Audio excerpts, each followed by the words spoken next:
السلام علیکم ورحمۃ اللہ وبرکاتہ، نحمدہ ونصلی علی رسولہ الکریم، اما بعد فاعوذ باللہ من الشیطان الرجیم، بسم اللہ الرحمن الرحیم، رب اشرح لی صدری ویسر لی امری واحلل عقدۃ من لسانی یفقہوا قولی۔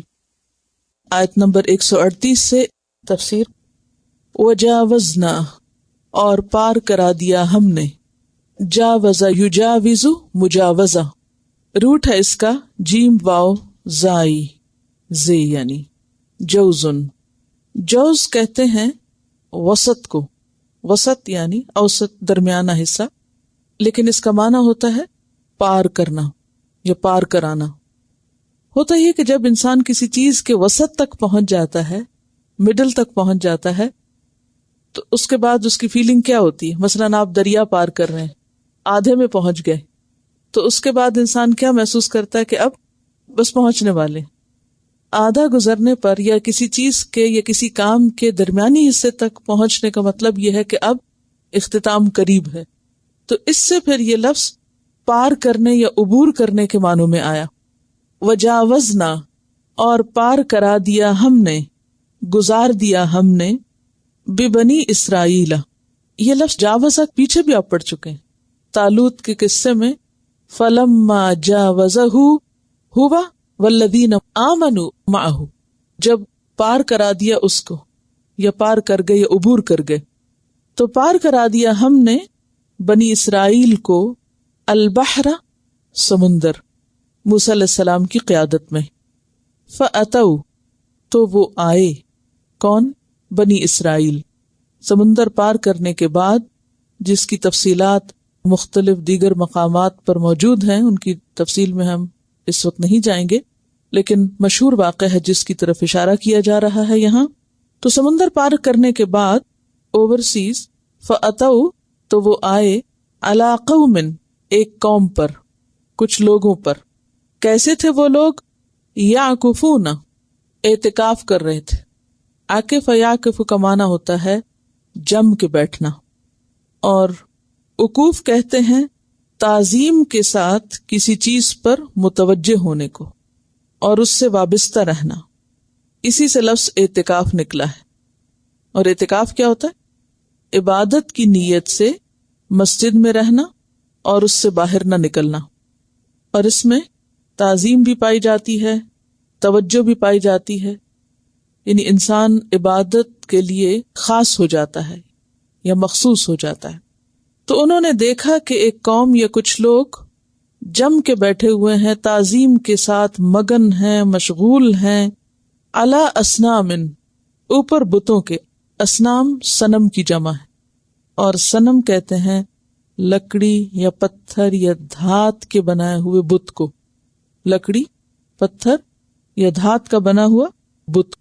اور یہ بت خواہ کسی خیالی چیز کا ہو یا حقیقی چیز کا، مثلاً کسی پرندے کا یا جانور کا، جیسے بندر کا یا ہاتھی کا، یا پھر خیالی چیز کا جیسے فرشتوں وغیرہ کے یا پریوں کے لوگ تصویریں یا بت بناتے ہیں، اور پھر خاص طور پر عبادت کے لیے بنایا گیا ہو، یعنی تعظیم اور عبادت کے لیے گھڑا گیا ہو۔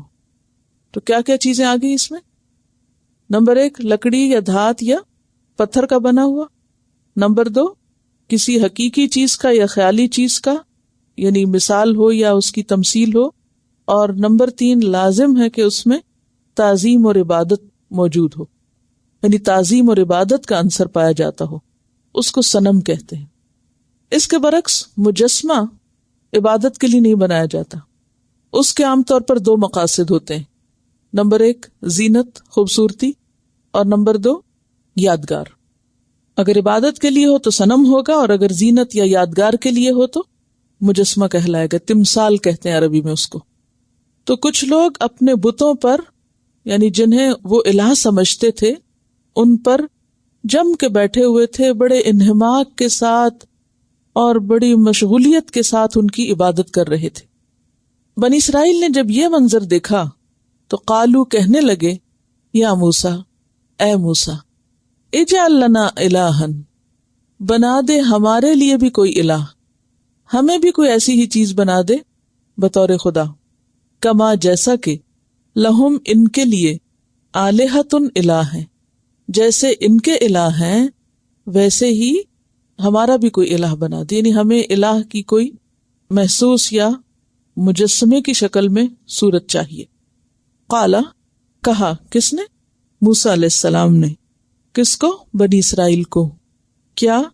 انکم بے شک تم، قوم لوگ ہو، قوم ہو، تجہلون تم جہالت برت رہے ہو، تم بڑی ناسمجھی کی باتیں کر رہے ہو، یہ تم کیا کہہ رہے ہو۔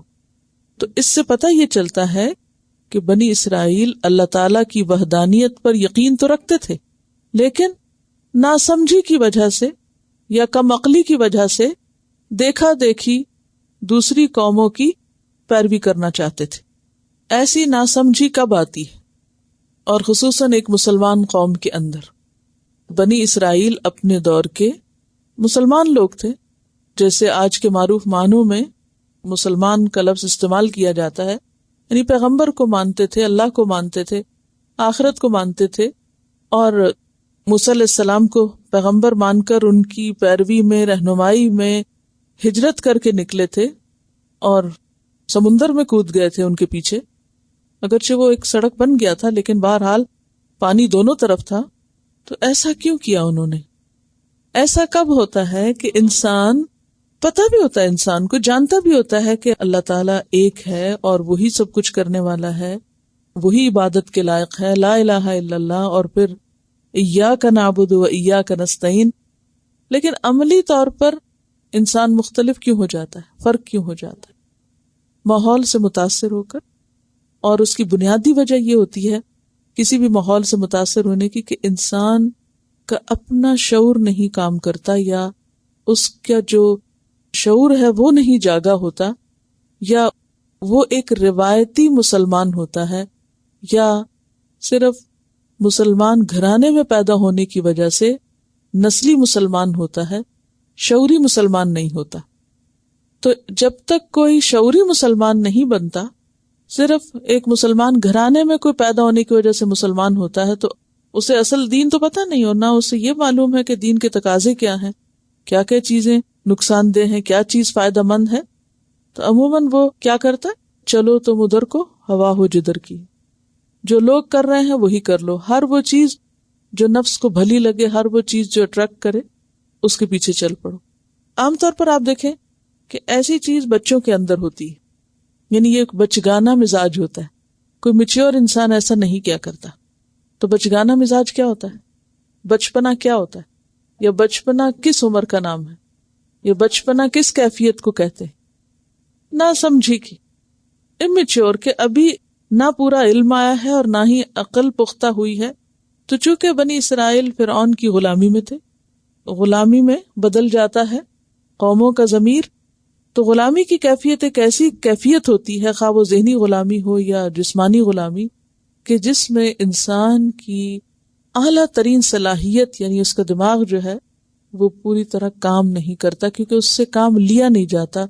وہ ایک طرح سے ایسی سلیوری کا شکار ہوتا ہے کہ چاہتے یا نہ چاہتے ہوئے بھی اس کو وہی کچھ کرنا پڑتا ہے جس کا لوگ اس سے تقاضا کرتے ہیں۔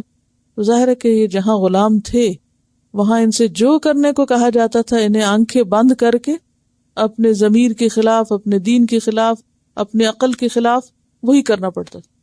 اور عرصے تک ایسا کرتے کرتے کرتے جب ان کی اپنی سوچ اور اپنی صلاحیتیں سو گئیں اور سب شعور ختم ہو گیا، تو پھر جب اندر ریزسٹنس نہ رہے تو باہر کی ہر چیز اثر انداز ہونے لگتی، پھر انسان کے اندر سے احساس بھی ختم ہو جاتا ہے، اچھائی اور برائی کی پہچان بھی نہیں رہتی، اس کی ضرورت بھی محسوس نہیں ہوتی۔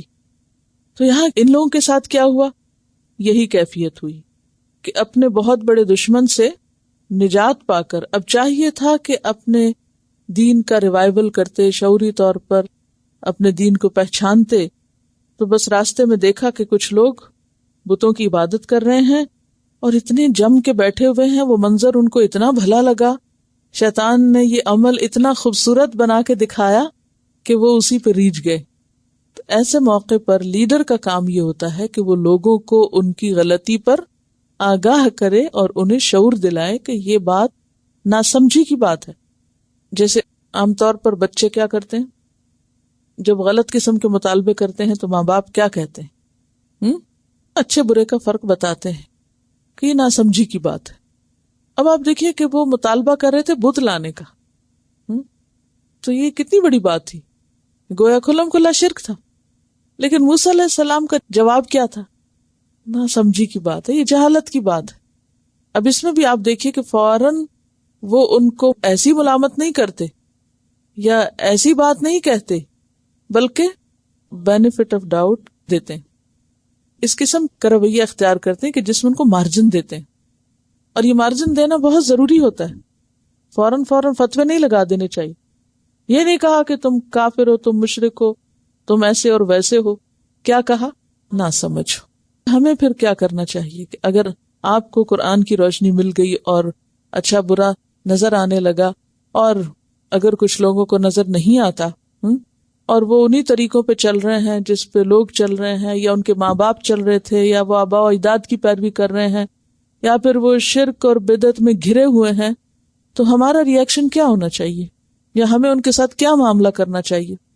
فوراً فتویٰ دینا چاہیے، یہ مشرک ہے، یہ بدعتی ہے، یہ کافر ہے، یہ ظالم ہے، یہ فلاں ہے. ایسے کرنا چاہیے. کیا کرنا چاہیے؟ ناسمجھ لوگ ہیں، ان کو پتہ نہیں، یہ ناسمجھی سے یہ کر رہے ہیں. جب آپ کا یہ رویہ ہوتا ہے نا کہ یہ ناسمجھ ہے، تو اس کے بعد آپ کے اندر ایک تڑپ ہوتی ہے، ایک خیرخواہی ہوتی ہے، دوسرے کے لیے ایک بھلائی کا جذبہ ہوتا ہے، اور یہ بھلائی کا جذبہ آپ کو اصلاح پہ ابھارتا ہے. اور فوری طور پر فتوے دینے اور فیصلے کرنے سے ایک نفرت پیدا ہوتی ہے، اور وہ نفرت آپ کو لوگوں سے دور کرتی ہے، اصلاح کا دروازہ بند ہو جاتا ہے. تو یہ دو مختلف رویے ہوتے ہیں لوگوں کی غلطیوں اور لوگوں کی ناسمجھیوں کو، اور لوگوں کے کھلم کھلا اتنے بڑے بڑے غلط کاموں کو دیکھ کر یعنی ری ایکشن جو آپ کا سامنے آئے. ان دو میں سے کوئی ایک رستے پر آپ ہو سکتے ہیں، تو وہی کرنا چاہیے جو عام طور پر پیغمبروں نے کیا. ان ہؤلاء، بے شک یہ لوگ، متبرن، ہلاک ہونے والے ہیں. متبر کہتے ہیں ٹوٹے ہوئے برتن کو. کبھی ٹوٹا ہوا برتن دیکھا؟ یا آپ کبھی توڑتے ہی نہیں تو دیکھیں گے کہاں سے؟ بہت محتاط لوگ ہیں. متبر کا لفظ جو ہے نا تے بے رے سے ہے. تبر کہتے ہیں پگھلانے کے لیے ڈالنے سے پہلے سونے یا چاندی کے ریزوں کو. چھوٹے چھوٹے ریزے ہوتے ہیں نا، باریک ٹوٹے ہوئے. ریزگاری دیکھیے، چینج جیسے ہوتا ہے، یعنی ایک ہوتا ہے نا نوٹ، اور ایک ہوتا ہے اس کا چینج. اسی طرح ایک ہوتا ہے جمع ہوا سونے کا ٹکڑا، اور ایک ہوتے ہیں چھوٹے چھوٹے پیسز اس کے. تو وہ جو چھوٹے چھوٹے ٹکڑے ٹوٹے ہوئے پیسز ہوتے ہیں، یا ایک ہوتا ہے صحیح سلامت برتن اور ایک ہوتا ہے اس کی ٹھیکریاں. تو یہاں پر یہی کہا جا رہا ہے کہ ان ہؤلاء، یہ لوگ، یہ کون لوگ؟ یہ جو بتوں کی عبادت کر رہے ہیں. متبرن، جس کام میں یہ لگے ہوئے ہیں وہ کام جو ہے وہ ہلاک ہونے والا ہے، ختم ہونے والا ہے، بیکار ہے. ما ہم فیہ، جو وہ ہیں اس میں، یعنی یہ لوگ جس عمل میں مبتلا ہیں وہ عمل ہلاک ہونے والا ہے، عمل بیکار ہے. ٹھیک ہے. متبر جو ہے کس کی صفت ہے یہاں؟ لوگوں کی نہیں بلکہ عمل کی. وباطل، اور باطل ہونے والا ہے، زائل ہونے والا ہے، باقی نہیں رہے گا. کیا؟ ما کانوا یعملون، جو کچھ یہ کر رہے ہیں. کیا کر رہے تھے وہ؟ بتوں کی پوجا. یعنی یہ سب کام جو اس وقت کر رہے ہیں یہ کام بیکار کے کام ہیں، بے نتیجہ کام ہیں. ان کاموں سے اللہ کا قرب حاصل نہیں ہوتا، ان کاموں سے انسان کو کوئی فائدہ نہیں ہوتا، بلکہ اس کے برعکس یہ سارے کام انسان کو ہلاکت سے دوچار کرنے والے ہیں. سورۃ الفرقان آیت 23 میں بھی آتا ہے وَقَدِمْنَا إِلَى مَا عَمِلُوا مِنْ عَمَلٍ فَجَعَلْنَاهُ هَبَاءً مَنْثُورًا. یعنی مفہوم کیا ہے کہ قیامت کے دن کیا ہوگا کہ ایسے اعمال جو ہوں گے وہ جب سامنے لائے جائیں گے تو وہ جو گھنٹوں بیٹھے رہتے تھے اور بڑے اخلاص کے ساتھ اور توجہ کے ساتھ بتوں کے آگے جھکے ہوئے اور ان کی تعظیم کرتے ہوئے اور ان کی پرستش کرتے ہوئے، جب قیامت کے دن اس عمل کو سامنے لایا جائے گا اس کا کوئی وزن نہیں ہوگا اور وہ عمل زائل ہو جائے گا گویا وہ کچھ تھا ہی نہیں، بلکہ الٹا ان کے خلاف حجت بن جائے گا اور اس عمل کو خاک بنا کے اڑا دیا جائے گا. جس سے یہ پتہ چلتا ہے کہ جب تک کسی عمل کی بنیاد درست نہ ہو وہ عمل باقی نہیں رہتا. اور درست بنیاد سے مراد کیا ہوتا ہے؟ درست عقیدہ. اور آپ دیکھیے کہ یہ ایک فطری اصول ہے. مثلا کوئی بلڈنگ بنیادوں کے بغیر قائم رہ سکی؟ نہیں. کوئی درخت جڑوں کے بغیر قائم رہ سکتا ہے؟ نہیں. کوئی بھی چیز اپنی بیس کے بغیر قائم نہیں رہ سکتی. اس میں استقرار اور استقامت آ ہی نہیں سکتی. یعنی مثلا اگر ہمارا عقیدہ درست نہ ہو تو ہمارے جو ظاہری عمل ہے نا ان میں استقامت نہیں آ سکتی. نماز آپ پابندی سے نہیں پڑھ سکتے، جم کے نہیں پڑھ سکتے، اپنے آپ کو فرض کے علاوہ سنت نفل کے لیے نہیں تھکا سکتے، اخلاق درست نہیں ہو سکتا، یک طرفہ طور پہ آپ کسی سے بھلائی نہیں کر سکتے. کوئی برا بھی کرے آپ سے تو آپ اچھا نہیں کر سکتے کیونکہ بنیاد ہی کوئی نہیں. جو شخص صرف اس لیے اچھا کرے کہ اس کے ساتھ اچھا کیا جا رہا ہے تو اس کی بنیاد پھر کیا ہے؟ عمل کی بدلے کے طور پہ کر رہا ہے. اور جو شخص صرف بدلے کے طور پہ کام کرے تو بدلہ جو بنیاد ہے کسی کام کی وہ تو پھر جیسا کوئی کرے گا ویسا ہی ہوگا نا. تو جو اللہ کے لیے کرتا ہے وہ کبھی بھی اپنی نیکی اور اپنے احسان کو ختم نہیں کرتا کیونکہ وہ صرف اللہ کے لیے کر رہا ہے. کوئی اس کے لیے کرے یا نہ کرے، کوئی اس کے احسان کا بدلہ دے یا نہ دے، وہ کرتا رہے گا. کیوں؟ کیونکہ وہ اللہ کے لیے کر رہا ہے. اس کے عمل کے پیچھے ایک مضبوط بنیاد ہے، وہ اس لیے کر رہا ہے. اور جس عمل کے نیچے مضبوط بنیاد کوئی نہیں، یعنی وہ اللہ کے لیے نہیں، وہ کسی اور کے لیے ہے، تو وہ اللہ کے علاوہ تو باقی ہر ایک جانے والا ہے، زائل ہونے والا ہے، باطل ہے. تو پھر جب بنیاد ہی چلی گئی تو کام کیسے باقی رہا؟ جب آپ اللہ کے لیے کسی کو دیتے ہیں، اللہ کے لیے کسی سے ہمدردی کرتے ہیں، اللہ کے لیے کسی کے ساتھ مسکرا کے بات کرتے ہیں، اللہ کے لیے کسی کے ساتھ کائنڈ اور کیئرنگ ہوتے ہیں، تو وہ آپ ہر حال میں ہوتے ہیں چاہے دوسرا کچھ بھی کر رہا ہو. لیکن جب آپ صرف اس وقت تک اچھے ہوتے ہیں جب کوئی آپ کے ساتھ اچھا ہے، تو پھر کیا ہوتا ہے؟ جب وہ اچھا نہیں رہتا تو آپ بھی اچھے نہیں رہتے، آپ کا عمل وہیں ختم ہو کے رہ جاتا ہے. ایسے اعمال قیامت کے دن اڑا دیے جائیں گے اور جن کی کوئی بنیاد نہیں ہوگی، وہ نام اعمال میں کوئی وزن بھی نہیں پائیں گے. یہی یہاں بات کہی جا رہی ہے کہ یہ سب لوگ جو کام کر رہے ہیں، ان ہؤلائی، جس طرح کا یہ کام کر رہے ہیں، اس عمل کو ختم ہو جانا ہے اور زائل ہو جانا ہے، باطل ہو جانا ہے. اس کا نتیجہ کچھ بھی ان کے ہاتھ آنے والا نہیں. وہ کر کیا رہے تھے؟ بتوں کو پوج رہے تھے اور وہ سمجھ رہے تھے یہ انہیں کچھ دیں گے اور یہ ان کے کسی کام آئیں گے. نہ تو دنیا میں وہ کچھ دے سکتے ہیں اور نہ ہی قیامت کے دن جن سے یہ توقعات رکھتے ہیں وہ کام آئیں گے. تو پھر کیا ہوگا؟ کچھ بھی نہیں، سب کچھ ضائع، سب کیے کرائے پہ پانی پھر جائے گا. گویا انہوں نے کچھ کیا ہی نہیں. ان کا کرنا ایسا ہے جیسے نہ کرنا. قال، کہا، کس نے؟ موسیٰ علیہ السلام نے. اغیر اللہ، کیا سوائے اللہ کے، ابغیکم، میں تلاش کروں تمہارے لیے، الہن، الہ، یا کوئی الہ، کیونکہ نکرہ ہے، وہوا، حالانکہ وہ یا اس نے، فضلکم، فضیلت دی تم کو، علی العالمین، سارے جہان والوں پر. یعنی جس اللہ کا تم پر یہ احسان ہے، تم پر یہ نعمت ہے کہ اس نے تمہیں دوسروں پہ چن لیا، تم اسی کو چھوڑ کر اوروں کی طرف مائل ہو رہے ہو. اس نے تم پر احسان کیا اور تم اسی سے منہ موڑ رہے ہو اور اس کے علاوہ کسی اور کو چاہتے ہو. مجھے کہتے ہو کہ میں کوئی اور بت اور پتھر لا کے رکھ دوں یہاں تمہارے پوجنے کے لیے. کیا جواب دو گے اس رب کو جس نے تمہیں جہان والوں پہ فضیلت عطا کی ہے؟ کہ دیکھا جائے تو بنی اسرائیل مظلوم لوگ تھے، غلام لوگ تھے، دنیاوی اعتبار سے، معاشی اعتبار سے پسے ہوئے لوگ تھے. اس کے مقابلے میں فرعونی ہر طرح کے علم اور ہنر سے لیس تھے، مالا مال تھے. لیکن اللہ نے چنا تو ان کمزور لوگوں کو چنا، ان پڑھے لکھوں کو نہیں چنا، کیونکہ اللہ تعالیٰ کے چننے کے پیمانے کچھ اور ہیں. اللہ تعالیٰ بندوں کی ظاہری چیزوں سے متاثر نہیں ہوتا، نہ وہ کسی سے مروب ہوتا ہے کہ دنیاوی اعتبار سے کون مضبوط ہے. تو اس لیے انہیں کہا یہ جا رہا ہے کہ دیکھو اللہ نے تمہیں چنا، تمہارے سخت ترین دشمن سے تمہیں نجات دی، اس کو ڈبویا، تمہیں بچایا، اور تم یہاں آ کے اسی رب کو چھوڑ رہے جس کا تم پر احسان ہے۔ بنی اسرائیل تو فزیکلی یہ سب کچھ کر رہی تھی نا، اور ہم عام طور پر روزمرہ زندگی میں اللہ تعالیٰ کے احسانات کو بھول کر اللہ کے شکر گزار ہونے کی بجائے صرف بندوں کے ہی ہو کے رہ جاتے ہیں۔ وَإِذْ أَنْجَيْنَاكُمْ مِنْ آلِ فِرْعَوْنَ، اب اس احسان کا مزید احساس دلاتے ہیں، مزید تفصیل بتاتے ہیں۔ کیا تھا وہ احسان جو اللہ نے تم پر کیا؟ یاد کرو وہ وقت، وہ احسان جب ہم نے نجات دی تھی تم کو، کس سے؟ من آل فرعون، صرف فرعون نہیں بلکہ فرعون کے پورے لاؤ لشکر سے، پوری آل سے۔ کیا کرتے تھے وہ؟ یسومونکم، وہ چکھاتے تھے تم کو، تکلیف دیتے تھے تم کو، سوء العذابی، سخت عذاب کی، برے عذاب کی۔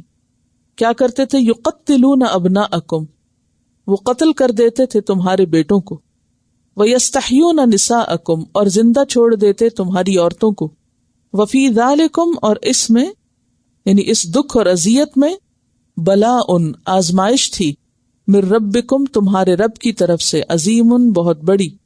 سورۃ البقرہ میں آپ یہ مضمون پڑھ چکے ہیں تفصیل کے ساتھ، یعنی موسیٰ علیہ السلام ہی کی بات جو پچھلی آیت 140 میں تھی اسی کی یہ مزید تفصیل ہے۔ وَوَعَدْنَا مُوسَىٰ 30 لَيْلَةً، اور وعدہ لیا ہم نے موسیٰ علیہ السلام سے 30 راتوں کا۔ بنی اسرائیل جب موسیٰ علیہ السلام کی قیادت میں سمندر پار کر کے وادی سینا میں آئے تو یہاں آ کر آباد ہو گئے۔ یہاں اب انہیں ہر طرح کی آزادی تھی، مصر میں غلام تھے، لیکن یہاں انہیں اب اپنی مرضی کے ساتھ اللہ سبحانہ وتعالیٰ کی عبادت کرنے کی پوری آزادی حاصل تھی۔ لہٰذا اس بات کی ضرورت پیش آئی کہ ان کے پاس عبادت کے تفصیلی طور طریقے موجود ہوں۔ تو اللہ سبحانہ وتعالیٰ نے موسیٰ علیہ السلام کو کتاب دینے کے لیے کوہ طور پر طلب کیا، اور ابتدائی طور پر 30 دن کے لیے۔ وَوَعَدْنَا مُوسَىٰ 30 لَيْلَةً وَأَتْمَمْنَاهَا بِعَشْرٍ، اور تمام کیا ہم نے اس کو، یعنی پورا کیا اس مدت کو، بعشرٍ، 10 کے، یعنی 10 دن اور بڑھا دیے۔ فتم، تو تمام ہوئی یا پوری ہوئی، میقات، میعاد، مقرر وقت۔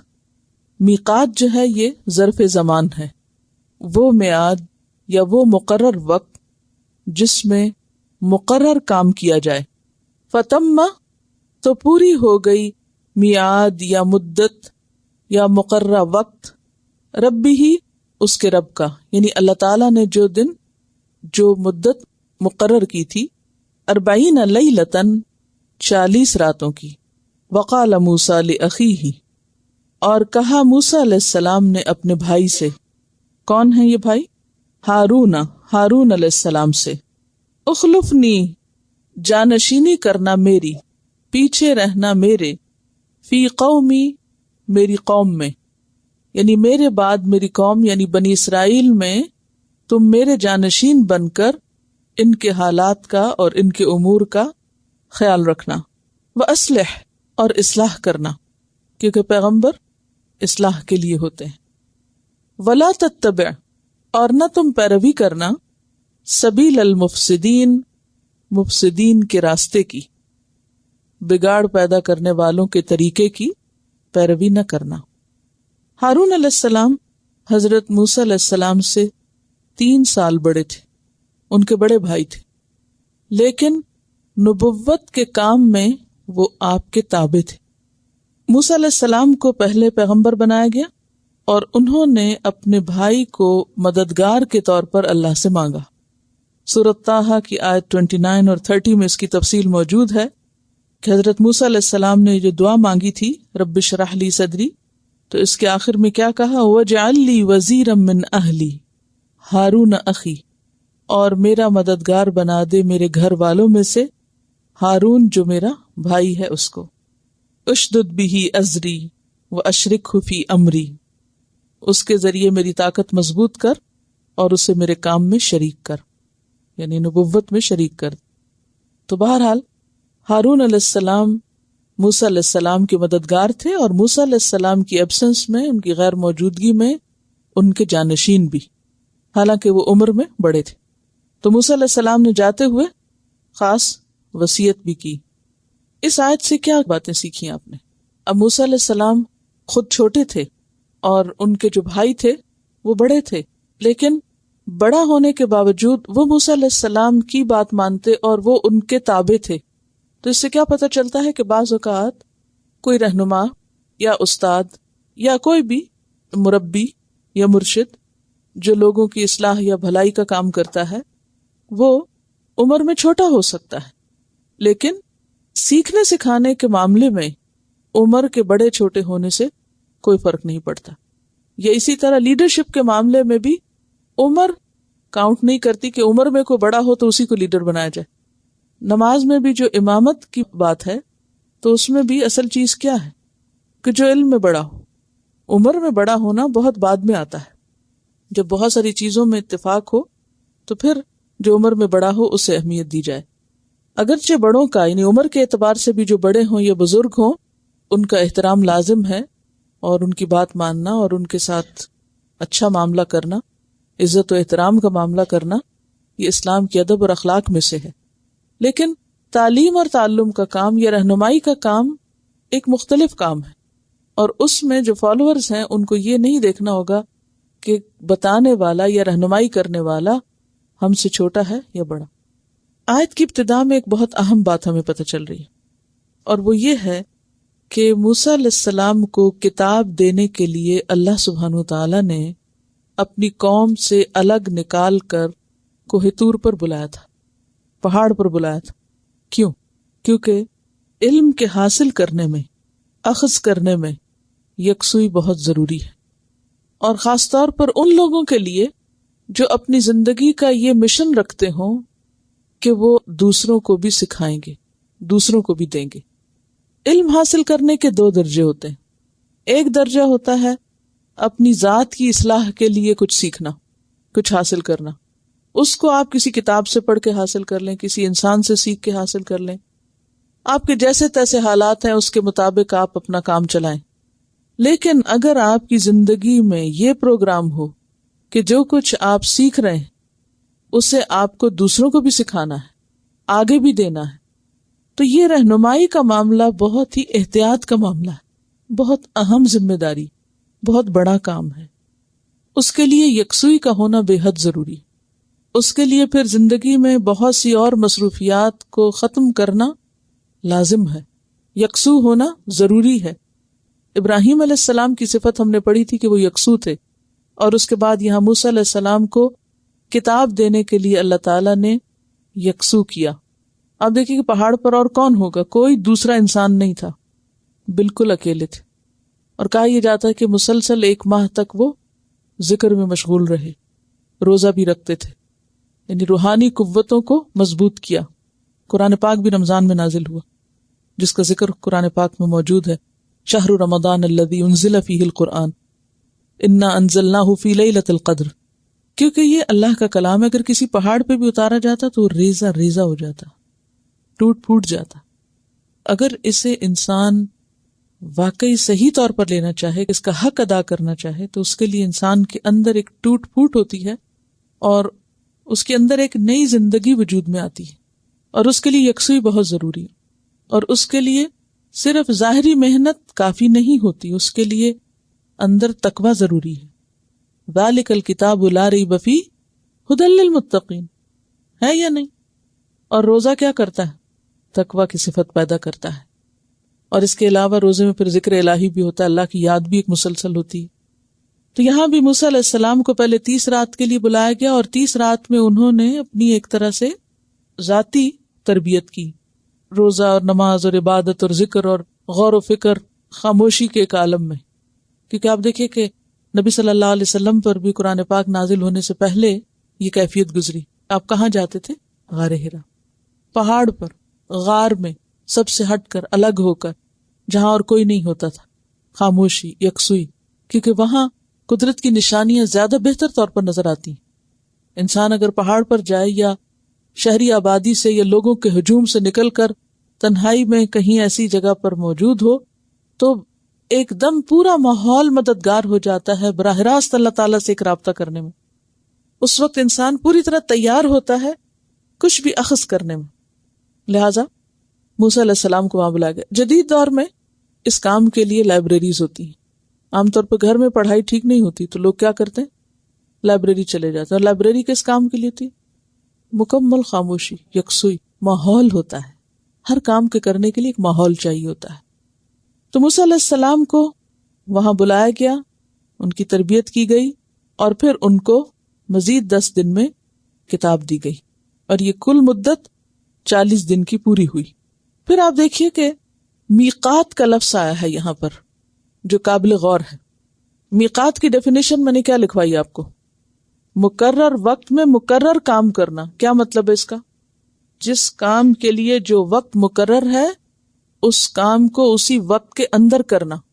تو یہ جو اللہ نے مدت مقرر کی تھی اس کے اندر اس کام کو کروایا. اس سے ہمیں عام زندگی کا کیا اصول ملتا ہے کہ دین کا کام کرنے کے لیے, کتاب اخذ کرنے کے لیے, قرآن کی تعلیم حاصل کرنے کے لیے کیا کرنا چاہیے؟ جب دل چاہے کتاب اٹھائی پڑھ لیا, جب دل چاہے بند کر کے رکھ لیا, جب دل چاہے سو گیا, جب دل چاہے آ گئے کلاس میں, جب دل نہ چاہا تو چھٹی کر لی, بازار چلے گئے. ایسے یہ کام ہو سکتا ہے؟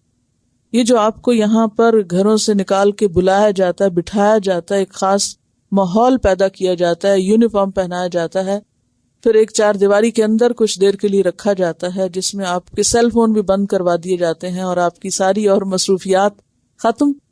تو اس کا کیا مقصد ہے؟ تاکہ مکمل یکسوئی کے ساتھ میقات کے ساتھ آپ کام کر سکیں. میقات میں دونوں چیزیں, مقرر وقت بھی اور مقرر کام بھی. اب مثلا جیسے میں آج آئی ہوں تو آپ نے مجھے مبارکیں دیکھ کر الجھانا چاہا, جس کام کے لیے میں آئی ہوں مجھے وہی کرنا ہے. اگر آپ کو مجھے مبارک دینی ہے تو آپ اس کے بعد کریے یا اس سے پہلے. عموماً کیا ہوتا ہے, ہم ان باتوں میں بھی احتیاط نہیں کرتے. کام کے وقت کو کس طرح گزارتے ہیں؟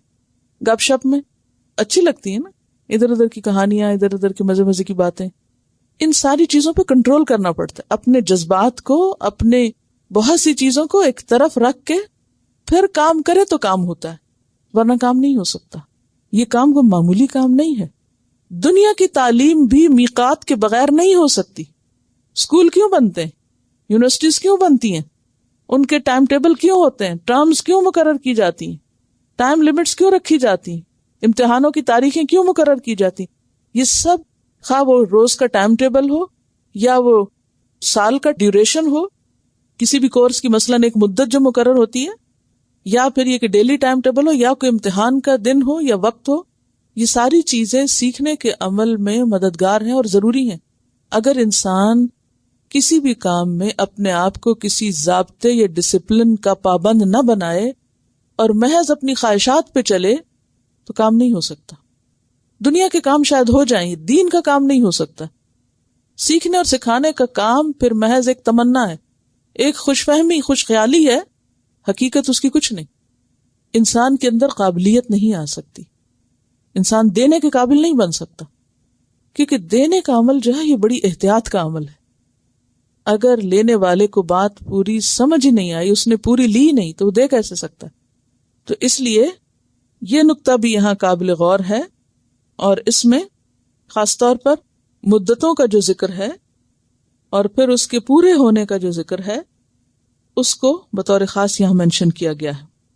اور پھر موسیٰ علیہ السلام اللہ کے حکم سے وہاں گئے تھے, اور دوسری بات یہ کہ اہم کام کے لیے گئے تھے, لیکن اپنی جو اصل ڈیوٹی تھی, اور وہ ان کی اصل ڈیوٹی کیا تھی؟ قوم کی اصلاح, اس کو کبھی بھی نہیں بھولے, اس کام کو چھوڑ نہیں دیا, اس کام کو ان اٹینڈڈ نہیں چھوڑ دیا کہ اچھا خود ہی ہو جائے گا, کوئی بھی کر لے گا. نہیں, اس کے لیے باقاعدہ ایک شخص مقرر کیا کہ جو ان کی غیر موجودگی میں قوم کا ذمہ دار ہو. اپنے اس کام کو وقتی طور پر دوسرے کو ڈیلیگیٹ کیا, کیونکہ دین کا کام کوئی کھیل مذاق نہیں ہوا کرتا کہ ہم ہوں تو کام ہو اور ہم نہ ہو تو کام ختم ہو جائے. تو ایسے تمام لوگ جو اس کام سے دلچسپی رکھتے ہوں, کس سے؟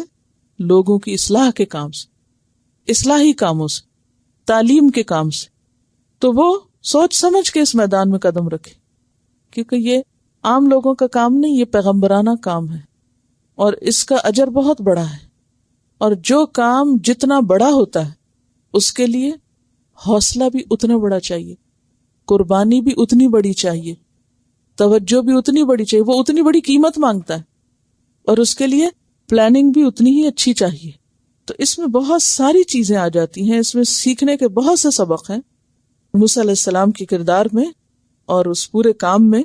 اور کتنی کلیئر انسٹرکشنز ہیں. کیا؟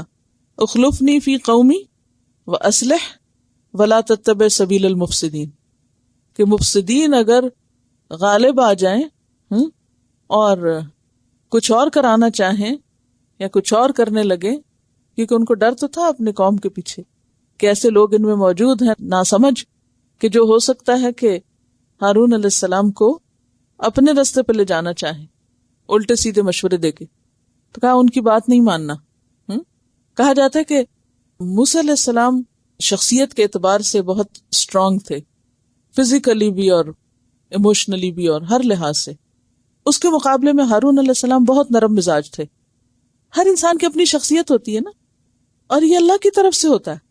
بہت سی چیزیں انسان خود نہیں اپنے اندر لاتا، وہ گاڈ گفٹڈ ہوتی ہیں، اللہ کی دین ہوتی ہے. دونوں بھائی ہیں. موسیٰ علیہ السلام حالانکہ چھوٹے ہیں، اللہ تعالیٰ نے ان کو مختلف بنایا، ہارون علیہ السلام کو مختلف بنایا. اور موسیٰ علیہ السلام کی سمجھ دیکھیے، دور اندیشی دیکھیے، جا رہے ہیں، کام دے رہے ہیں، اپنی ذمہ داری سونپ رہے ہیں، اور ساتھ کیا کہتے ہیں کہ دیکھو اصلح ولا تتبع سبیل المفسدین. حالانکہ انہیں پتا تھا کہ یہ ہدایت یافتہ ہیں اور یہ بہت سمجھدار ہیں، لیکن اس کے باوجود بھی انہیں ان کا نہیں، قوم کا فکر تھا کہ وہ غالب نہ آئے ان پہ. تو یہ کسی بھی دین کے کام کرنے میں ایک بہترین نمونہ ہے یہ سارا کردار. یہ آیت جو ہے اس میں بہت سی رہنمائی ملتی. وَلَمَّا جَاءَ مُوسَىٰ، اور جب آ گئے موسیٰ علیہ السلام، لِمِيقَاتِنَا، ہمارے مقرر وقت پر، مقرر جگہ پر، مقرر کام کے لیے. اور آپ دیکھیے کہ میقات میں اگر اس کو اسم ظرف مکان میں بھی لیں، کیونکہ ظرف ہے نا تو زمان بھی لے سکتے ہیں، مکان بھی لے سکتے ہیں. پیچھے زمان ہے اور یہاں مکان ہے، کہ مقرر جگہ پر. اسی لیے آپ دیکھیے کہ سیکھنے کے لیے آپ کو کچھ مخصوص عادتوں کی پابندی کرنی پڑتی. مثلا سیکھنے کے لیے عموماً کیا ہوتا ہے، گھر میں یا اسکول میں ایک مقرر یا مخصوص جگہ ہوتی. مثلا گھر میں اگر آپ مقرر جگہ پہ بیٹھ کے نہیں پڑھتے، پڑھ نہیں سکیں گے. کیوں؟ اس میں ہوتا پتہ کیا ہے، آپ نے کتاب اٹھائی، وہاں جا کے بیٹھ گئے، او ہو قلم بھول آئی، پھر گئے اچھا پین لے آئے، او ہو میں تو چشمہ بھول آئی، اچھا چشمہ لے آئے. پھر تھوڑی دیر کو اچھا لکھنا جس پہ تھا وہ تو میں لائی نہیں، اچھا وہ میرا بیگ کہاں ہے. آدھا دن آپ نے گزار دیا کس میں؟ چیزیں جمع کرنے میں، وقت ضائع کیا نا. یہی اگر آپ ایک چھوٹی سی جگہ بھی اپنی فکس کر لیں، مقرر کر لیں، اور اسی پہ بیٹھے، وہیں آپ کا قلم ہو، وہیں چشمہ ہو، وہیں کتاب ہو، وہیں سب کچھ ہو، ایک آپ اپنے آپ کو پابند کریں، جکڑ کے پکڑ کے وہیں رکھیں. کیونکہ ہوتا پتہ کیا ہے، اچھا دیکھو بچے کیا کر رہے ہیں، اچھا دیکھو وہ ٹی وی پہ کیا لگا ہوا ہے، اچھا وہ ذرا فریش ایئر لے لوں، فلاں ونڈو کے پاس جا کے بیٹھ جاؤں. وہ اپنی اندر سے تو کمزوری ہوتی ہے نا، تو اس لیے ہم جگہ بدلتے رہتے ہیں. ایسے میں بھی کام نہیں ہوتا. اس کے لیے وقت، جگہ اور جو کام کرنا ہے، ٹاسک آپ کا کیا ہے، کیا کرنے بیٹھے، وہ بھی کلیئر ہو. کیونکہ موسیٰ علیہ السلام پہ یہ بھی بالکل واضح تھا کہ وہ کیا کرنے جا رہے ہیں. ایسے نہیں بلا لیتا اچھا تم آ جانا، پھر وہاں میں تم سے باتیں کروں گا. نہیں، کتاب دینے کے لیے بلایا تھا. اسی طرح استاد ہو یا شاگرد ہو، اس کو گھر سے نکلنے سے پہلے یہ پتا ہونا چاہیے کہ آج کا سبق کیا ہے، مجھے آج کیا سکھانا ہے، اور مجھے آج کیا سیکھنا ہے، اور کیا لے کے آنا ہے، کتنا کام کرنا ہے، کیا کیا کرنا ہے. اس میں تھوڑی بہت اونچ نیچ ہو سکتی ہے، لیکن ٹاسک آپ کا بالکل کلیئر ہونا چاہیے، ورنہ آپ کام نہیں کر سکتے. تو یہاں پر کیا ہے، موسیٰ علیہ السلام آ گئے ہماری مقرر مقام پر، مقرر وقت میں. وَكَلَّمَهُ رَبُّهُ، اور اس سے کلام کیا اس کے رب نے. جب کلام ہوا، قالا، تو کہا کس نے؟ موسیٰ علیہ السلام نے، ربی ارنی، اے رب مجھے دکھا، یعنی مجھے اتنی ہمت دے کہ میں انظر، دیکھ سکوں، الیک، تیری طرف. قال لن ترانی، کہا تو مجھے ہرگز دیکھ نہیں سکتا. ولکن انظر الی الجبل، لیکن پہاڑ کی طرف دیکھو. فإن استقر، پھر اگر وہ ثابت رہا، ٹھہرا رہا، قرار پکڑی اس نے مکانہ اپنی جگہ پر، فسوف ترانی تو عنقریب تم مجھے دیکھ لو گے. اور اگر پہاڑ اپنی جگہ پر نہ ٹکا تو پھر پہاڑ کے مقابلے میں تم تو فزیکلی بہت کمزور ہو، تو تم برداشت نہیں کر سکو گے، دیکھ نہیں سکو گے. اب ہوا یہی، تو موسیٰ علیہ السلام نے یہی کہا ہوگا کہ میں دیکھتا ہوں پہاڑ کی طرف. فلما تجلی، تو جب تجلی کی، تجلی کا مطلب ہوتا ہے روشن کرنا، ظاہر کرنا، یعنی پہاڑ پہ اپنا جلوہ ڈالا، روشنی ڈالی، للجبل پہاڑ کے لیے، جعلہ کر دیا اس کو، دکا ریزہ ریزہ. دک کہتے ہیں نرم زمین کو، اور ویسے کہتے ہیں کوٹ کوٹ کے برابر کرنے کو. دکا شاید اسی سے لفظ ڈھاکہ ہے، وہ بھی نرم زمین ہے، پانی بہت ہے اس کے آس پاس. تو جعلہ دکا کر دیا اس کو ریزہ ریزہ، یعنی پورا پہاڑ کیا بن گیا؟ ریت بن گیا، روشنی کی ایک ہلکی سی جھلک سے. اور اس روشنی کو دیکھ کے موسیٰ علیہ السلام کا حال کیا ہوا؟ وخر موسیٰ، اور گر پڑے موسیٰ علیہ السلام، صائقہ بے ہوش ہو کے. صائقہ کس کو کہتے ہیں؟ بجلی کی کڑک کو. تو گرج کے صدمے سے بے ہوش ہونے کے لیے یہ لفظ آتا ہے، یا مرنے کے لیے. یعنی جب بجلی کڑکتی ہے تو اس کے ساتھ اور کیا ہوتا ہے؟ روشنی بھی ہوتی ہے نا، کڑک اور چمک دونوں چیزیں ہوتی ہیں. تو بعض اوقات وہ کڑک اتنی شدید ہوتی ہے کہ دیکھنے والے کی آنکھیں چندھیا سکتی ہیں، اور اس آواز کی شدت سے وہ بے ہوش ہو سکتا ہے اور مر بھی سکتا ہے. تو موسیٰ علیہ السلام نے صرف دیکھا ہی تھا پہاڑ کو کہ وہ ایک دم بے ہوش ہوئے اور وہیں گر پڑے. اب یہ نہیں پتا کتنی دیر بے ہوش رہے. فلما افاقہ، پھر جب افاقہ ہوا، ہوش میں آئے. افاقہ کا روٹ ہے فی وقع فوق.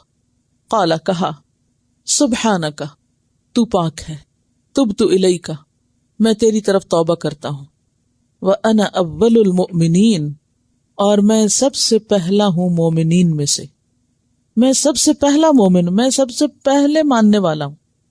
موسیٰ علیہ السلام نے اس موقع پر اللہ تعالیٰ کی پاکیزگی کیوں بیان کی؟ یعنی جو ہی ہوش میں آئے اٹھتے ہی سبحانک پڑھی. یہ نہیں کہا یا اللہ تو بڑا ظالم ہے اور مجھے بھی بے ہوش کر دیا، نہیں، بلکہ اس موقع پر اپنے مطالبے کو درست نہ سمجھا، کہا کہ یا رب تو پاک ہے، تو بالکل درست کہتا ہے. ہم انسانوں میں اتنا یارہ ہے ہی نہیں کہ ہم دنیا میں تیرے جلوے کو دیکھ سکیں، کیونکہ قیامت کے دن تو اللہ تعالیٰ کو دیکھ سکیں گے اہل ایمان. قرآن پاک میں اور حدیث میں پورے اس کے دلائل موجود ہیں. قرآن پاک میں آتا ہے وجوہ یومئذ ناظرہ الی ربہا ناظرہ، کچھ چہرے اس روز تر و تازہ ہوں گے، اپنے رب کی طرف دیکھ رہے ہوں گے. لوگ اپنے رب کو اس طرح دیکھیں گے جیسے چاند کو دیکھا جاتا ہے، اور اس کے دیکھنے میں کچھ مشکل نہیں ہوتی. یعنی 14ویں رات کے چاند کو ایک دفعہ آپ نے دیکھ کر لوگوں کو یہی فرمایا تھا، جس طرح تم اس کو دیکھ رہے ہو اور اس کے دیکھنے میں تمہیں کچھ مشکل نہیں، اسی طرح تم اپنے رب کو اپنی آنکھوں سے دیکھو گے. لیکن قیامت کے دن تو انسان کی طاقت اور ہمت اور اس کی جو کیپیسٹی وہ بہت بڑھ جائے گی ہر چیز کی. اور اس کو آپ چھوٹی سی مثال سے سمجھ سکتے ہیں کہ جب عمر، یعنی انسان کی جو لائف ہے وہ ہمیشہ کی ہو جائے گی، اور اسی طرح انجوائے کرنے کی جو اس کی صلاحیت ہے وہ بھی بڑھ جائے گی.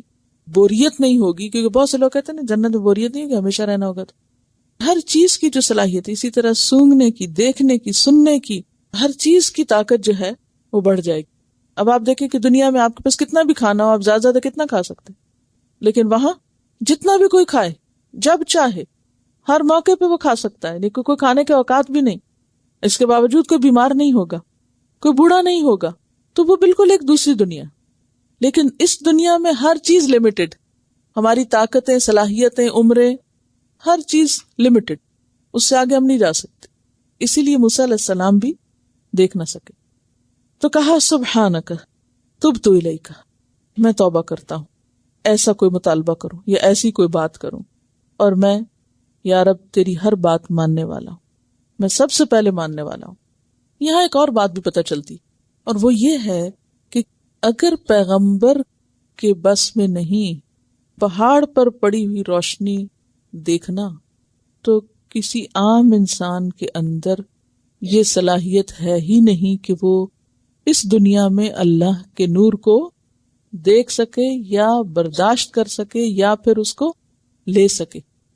بعض لوگ جو قرآن پاک میں تحریف کرتے ہیں وہ کس طرح معنی بدلتے ہیں.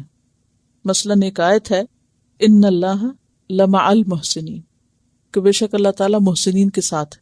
تو لا مع، لا کا کیا مطلب ہے؟ البتہ. اور مع کا کیا مطلب ہے؟ ساتھ. تو بعض لوگوں نے اس کو کیسے پڑھا؟ لمع. لمع کا مطلب ہوتا ہے چمکنا. الضوء اللامع کہتے ہیں چمکتی روشنی. اور اس آیت کو غلط معنی دے کر انہوں نے کیا کہا کہ جو محسن ہوتے ہیں اللہ تعالیٰ ان پر اپنا نور ڈالتا ہے اور اس سے وہ چمک اٹھتے ہیں اور پھر اس چمک سے وہ اوروں کو چمکاتے ہیں اور معلوم نہیں کیا کیا. اور اس طرح قرآن پاک کے معنی کو بدل ڈالا. حالانکہ لمع کا جو معنی ہے یہاں وہ یہ بنتا ہی نہیں، آؤٹ آف کانٹیکس بات ہے. جو پوری آیت ہے پیچھے اس میں وہ لمع کا چمکنے کا معنی ویسے ہی نہیں بنتا. لیکن جو لوگ قرآن ہی سے اپنے غلط عقائد کو ثابت کرتے ہیں وہ اسی طرح کی تحریف کے مرتکب ہوتے ہیں.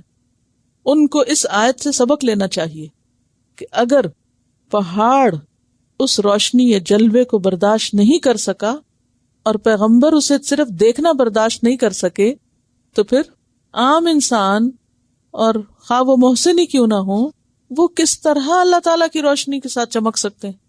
ہم یہ تو کہہ سکتے ہیں کہ قرآن ایک نور ہے اور قرآن کی روشنی ہمارے دلوں کو جگمگاتی ہے یا ہم اس کو محسوس کرتے ہیں. یعنی حصی معنی میں وہ روشنی نہیں ہے بلکہ معنوی طور پر ہے. اور لمع جو ہوتی ہے چمک، وہ حصی چمک کو کہتے ہیں. ٹھیک ہے. اس آیت سے کیا سبق سیکھا؟ کہ انسان جو دعا مانگے یا تمنا کرے یا خواہش کرے اس کو بھی حدود کے اندر ہونا چاہیے. نوح علیہ السلام نے اپنے بیٹے کے لیے دعا کی تھی تو اللہ تعالیٰ نے اس دعا کو پسند نہیں کیا تھا.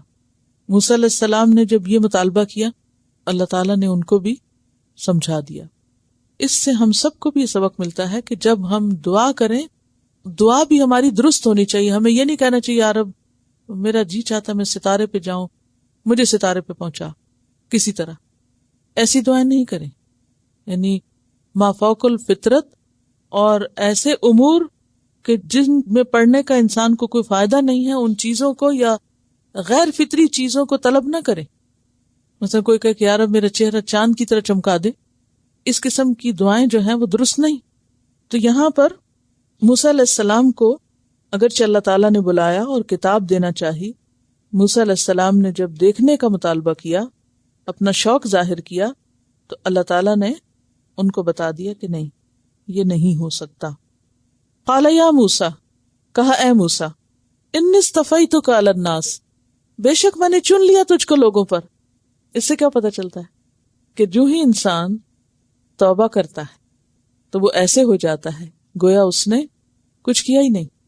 تو موسیٰ علیہ السلام نے اگرچہ ایک ایسا مطالبہ کیا تھا جو اللہ تعالیٰ نے قبول نہیں فرمایا، لیکن اس وجہ سے وہ ان سے ناراض نہیں ہوئے اور ان کو یہ نہیں کہا کہ موسیٰ تم تو ایسے مطالبے کرتے لہٰذا اب تم تو پیغمبر بنائے جانے کے اہل نہیں ہو. یہ نہیں کہا، بلکہ کیا کہا؟ ان اصطفیتک علی الناس، میں نے تجھے لوگوں پر چن لیا. یعنی کتنی اس میں ہوپ ہے نا کہ بعض اوقات انسان ایک اچھے کام کے لیے نکلتا ہے، اس سے کوئی غلطی ہو جاتی ہے یا نہیں.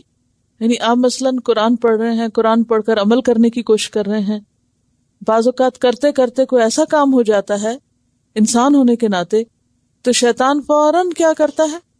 حملہ آور ہوتا ہے. تم یہ کام نہیں کر سکتے، اب تو تم سے ایسی غلطی ہوئی ہے کہ تمہاری معافی نہیں ہو سکتی، لہذا چھوڑ دو یہ سب کچھ. نہیں، التائب من الذنب کمن لا ذنب لہ، یہ نہیں ہو سکتا کہ ہم اللہ کے راستے پہ چلیں اور پھر ہم کبھی نہ بھولیں نہ بھٹکیں اور نہ ہم سے کوئی غلطی اور ہم فرشتے بن جائیں. بھول بھی ہوگی، غلطی بھی ہوگی، ٹھوکر بھی کھائیں گے، گریں گے بھی، سب کچھ ہوگا، لیکن گرتے ہی جب اٹھیں تو کیا کہیں؟ سبحانک تبت الیک.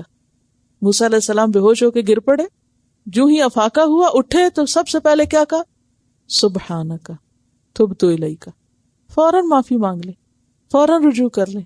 اللہ تعالیٰ آپ کو ویسے ہی چن لے گا جیسے اس نے پہلے چنا ہوا تھا آپ کو، کیونکہ جس سے اللہ بھلائی کا ارادہ کرتا ہے اس کو دین کی سمجھ دے دیتا ہے. تو جو اس راستے پہ چل پڑا، چلتے چلتے تھک گیا یا گر پڑا یا کوئی غلطی ہو گئی یا بھول ہو گئی، کوئی گناہ ہو گیا، تو اب وہ وہاں بیٹھ نہ رہے، مایوس نہ ہو، کیونکہ اگر مایوس ہو گیا تو واپس نہیں پلٹ سکے گا، اور اللہ کی رحمت کا دروازہ تو ہمیشہ کھلا ہے۔ تو اللہ تعالیٰ نے ان کو چن لیا، اور استفیتو کا لفظ جو ہے نا صاد فے واو سے ہے، صفوہ چنے ہوئے لوگوں کو کہتے ہیں۔ صفا کہتے ہیں کسی بھی چیز کا ہر آمیزش اور ہر خرابی سے پاک ہونا، صاف ہونا۔ میں نے چن لیا تجھ کو لوگوں پر، اور لوگوں سے مراد یہاں کون لوگ ہیں؟ آپ کے زمانے یا آپ کے دور کے لوگ۔ کس کے ساتھ چن لیا؟ برسالاتی، اپنی رسالت کے ساتھ، پیغامات کے ساتھ، یعنی میں تجھے اپنا پیغمبر بنا رہا ہوں۔ وبکلامی، اور اپنے کلام کے ساتھ، یعنی میں نے تجھے باقی سارے لوگوں پہ ترجیح دی، نمبر 1 رسول بنا کر، اور نمبر 2 کلام کر کے۔ فخذ، پس لے لو، کیا؟ ما آتیتک، جو میں تم کو دے رہا ہوں، وکم من الشاکرین، اور ہو جاؤ شکر گزاروں میں سے، قدردانوں میں سے۔ اس سے کیا پتہ چلتا ہے؟ کیا سبق سیکھا آپ نے؟ نعمتیں ملنے پر اللہ کا شکر ادا کرنا چاہیے، اور خاص طور پر کس نعمت کے ملنے پر؟ کتاب کی نعمت ملنے پر۔ یہاں موسیٰ علیہ السلام کو جو 2 نعمتیں خاص طور پر ملی، ان میں رسالت اور کتاب دینے کے لیے جو بلایا گیا، یعنی رسالات اصل میں پیغامات کے طور پر، یعنی وہ جو میسج کنوے کیا جائے گا لوگوں کو، اور چنے جانے کی نعمت، تو اس پر تم شکر گزار ہو۔ ہوتا یہ ہے کہ جب اللہ تعالیٰ بندوں کو کسی کام کے لیے چن لیتا ہے، مثلا دین کے کام کے لیے چن لیا، تو یہ ایک بہت بڑی نعمت ہے، جہاں وہاں اس میں مشکلات بھی بہت ہیں، اس راستے میں آزمائشیں بھی بہت ہیں، اس راستے میں کانٹے بھی بہت ہیں، اونچ نیچ بھی ہے۔ اب کیا ہے کہ آپ پہلے تو بڑے خوش ہیں کہ شکر اللہ نے مجھے ہدایت دی، مجھے قرآن کے ساتھ جوڑ دیا اور مجھے اس راستے پہ چلا دیا، بڑے خوش ہیں۔ چلتے چلتے کوئی ٹھوکر لگ گئی، گر پڑے، یا کوئی مشکل آ گئی، اس وقت ہمارا رویہ کیا ہوتا ہے؟ کیا اس تکلیف پر بھی جو اس راستے میں آتی ہے پھر بھی ہم اللہ کے شکر گزار رہتے ہیں کہ یا رب تیرے راستے میں آئی ہے نا، پھر کیا ہوا؟ اگر تو اس پہ راضی تو میں بھی راضی، میں شکوہ نہیں کروں گی، میں تجھ سے ناراض نہیں ہوں گی۔ یہ بھی تو اللہ تعالیٰ ایک آنر دیتا ہے نا، وہ جس کو اپنا سمجھتا ہے اس کو آزما کے دیکھتا ہے کہ اچھا یہ میرا کتنا ہے، کیا کرتا ہے۔ کیونکہ جو اس راستے میں آپ کو مشکل آئی ہے وہ اس راستے کی وجہ سے آئی ہے نا، اگر آپ اس راستے پہ نہ ہوتے تو آپ کو نہ آتی، اگر آپ کچھ اور کر رہے ہوتے تو اس راستے کی مشکل ہوتی، اس راستے کی نہ ہوتی۔ اگر آپ اس راستے پہ چل رہے ہیں اور اس راستے کی مشکل آ گئی ہے تو یہ بھی اللہ کی مرضی سے آئی ہے، اور اس میں بھی اللہ کی کوئی حکمت ہے، اور اس میں بھی اللہ تعالیٰ کا کوئی خاص امر ہے۔ تو ایسے موقع کو بھی خوشی سے اور شکر گزاری سے گزارنا چاہیے، یہ نہیں کہ اٹھتے بیٹھتے کتابیں پھینکیں اور کہیں کیا مشکل پڑ گئی ہے، پھر ٹیسٹ اور پھر اسائنمنٹ اور پتہ نہیں یہ بھی کرو اور وہ بھی کرو، اور زندگی محال ہو گئی اور دوبر ہو گئی۔ نہیں، شکوہ نہیں، ایک ایک چیز اس کی، چاہے اس میں کچھ لطف آ رہا ہو یا اس میں کوئی تکلیف آ رہی ہو، یا اس میں کوئی محنت لگ رہی ہو، یا اس میں کوئی مال لگ رہا ہو، یا اس میں کوئی عزت کی قربانی دی جا رہی ہو، تو ایک ایک چیز کو آنر سمجھیں کہ اللہ نے اس کے لیے آپ کو چنا، آپ کو آزما کے دیکھا، اور ان آزمائشوں سے گزار کے اللہ تعالیٰ نے حضرت موسیٰ علیہ السلام کو کہا تھا، آگے آپ پڑھیں گے سورۃ طٰہٰ میں، کہ وَاصْطَنَعْتُكَ لِنَفْسِي، میں نے تجھے اپنی ذات کے لیے چن لیا، اپنے کام کے لیے چن لیا۔ خالق کائنات کہے کہ میں نے تجھے اپنے لیے چن لیا۔ ثُمَّ جِئْتَ عَلَىٰ قَدَرٍ يَا موسیٰ، پھر تو اپنے مقرر وقت پہ آ گیا ہے موسیٰ، اور میں نے تجھے اپنے کام کا بنا لیا۔ اللہ جس کو اپنے کام کے لیے بنانا چاہتا ہے اس کی سخت تربیت کرتا ہے، اس کو مشکلات میں ڈالتا ہے، کیونکہ یہ ایک بڑا کام ہے، اور بڑے کام کے لیے بڑی ہمت چاہیے ہوتی ہے، اور بڑی ہمت کے لیے بڑی بڑی قربانیوں سے گزرنا پڑتا ہے۔ اور جب انسان پروو کر دیتا کہ ہاں یا رب میں ہر حال میں راضی ہوں، پھر اللہ درجہ بلند کر دیتا ہے، پھر اگلا نیکی کا دروازہ کھول دیتا ہے، اور اگلا نیکی کا دروازہ کھول دیتا ہے۔ اور اگر انسان ناراض ہو جائے اور منہ موڑ جائے تو اللہ بے نیاز ہے، اللہ کو ایسے لوگوں کی ضرورت ہی نہیں ہے، تو زمین و آسمان کی ہر چیز کا مالک ہے۔ فَخُذْ مَا آتَيْتُكَ، جو دے رہا ہوں اسے لو، وَكُن مِّنَ الشَّاكِرِينَ، اور اس پر شکر کرو۔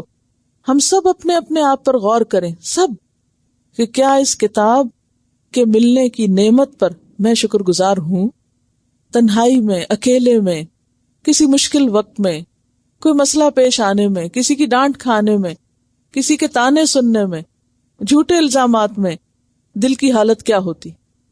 کیا وہاں سکون ہوتا ہے؟ کیا وہاں خوشی ہوتی ہے؟ کیا انسان اپنے آپ کو پوری طرح اللہ کے حوالے کرتا ہے کہ یا رب جو تو چاہے میری بھی وہی چاہت ہے؟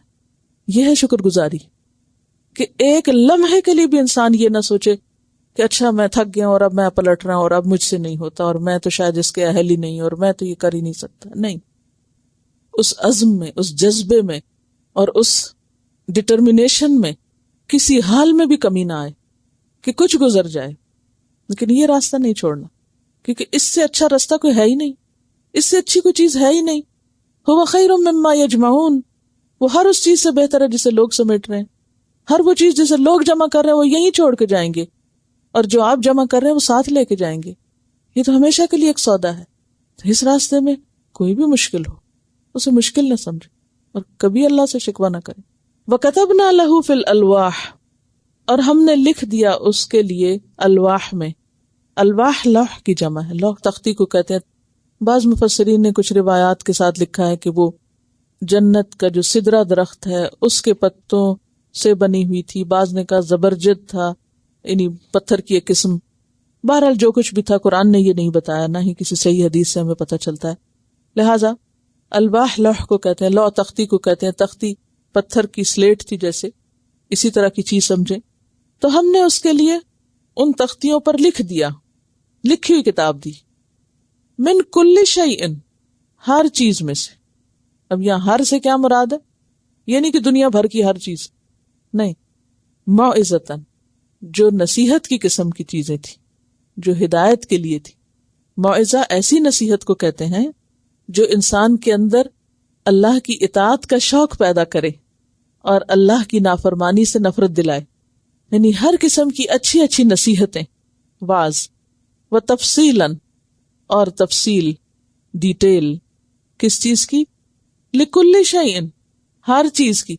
اب بعض لوگ ایسی آیات کو بہت غلط طور پر انٹرپریٹ کرتے ہیں اپنی منمانی کر کے، ہر چیز کی تفصیل تھی اس میں. ہر چیز سے مراد دنیا کی ہر چیز نہیں ہے، اس سے مراد دین سے متعلق جو ضروری امور ہیں، مثلا حلال حرام، زندگی کے آداب، اخلاق، جو کرنے کے کام ہیں جو اللہ تعالیٰ کو مطلوب ہے ہم سے کہ ہم کریں، ان کی تفصیل. یعنی ہر وہ چیز جس کی بنی اسرائیل کو ہدایت اور رہنمائی کے لیے ضرورت تھی وہ ہم نے ان کو دے دی. تو آپ یوں کہہ سکتے ہیں کہ ہر ضروری چیز کی تفصیل، ہر کو جنرلائز نہ کریں بلکہ ہر وہ امپورٹنٹ، اہم، ریلیونٹ چیز جو ان کو اپنی عبادت کے لیے چاہیے تھی وہ اللہ نے ان کو بتا دی. فَخُذْهَا بِقُوَّةٍ، پکڑ لو اس کو قوت کے ساتھ.